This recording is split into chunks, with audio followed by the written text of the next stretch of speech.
Daily challenges heard from IBM clients.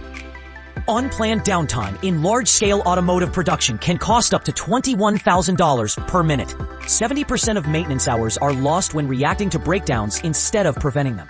82% of equipment failures happen randomly. Traditional schedules can't keep up. Yet 99% of sensor data from assets goes completely unused.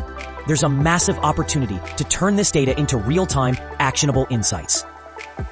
Up to 30% of maintenance costs are wasted on false positives. 30% of the workforce is approaching retirement.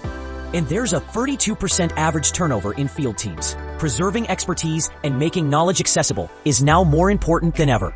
In 2019 alone, safety incidents cost U.S. industries $170 billion. 1.2% of annual revenue is lost due to rework and wasted materials. 2.0% goes to warranty-related interventions. Improving first-time fix rates and enhancing quality control can protect margins and build trust. These challenges are real, but with the right tools, the right insights, and the right strategy, they can be turned into opportunities. At SMARTECH, we're helping organizations move from reactive to proactive, from data overload to data-driven decisions, and from rising costs to measurable results. Let's transform asset management together.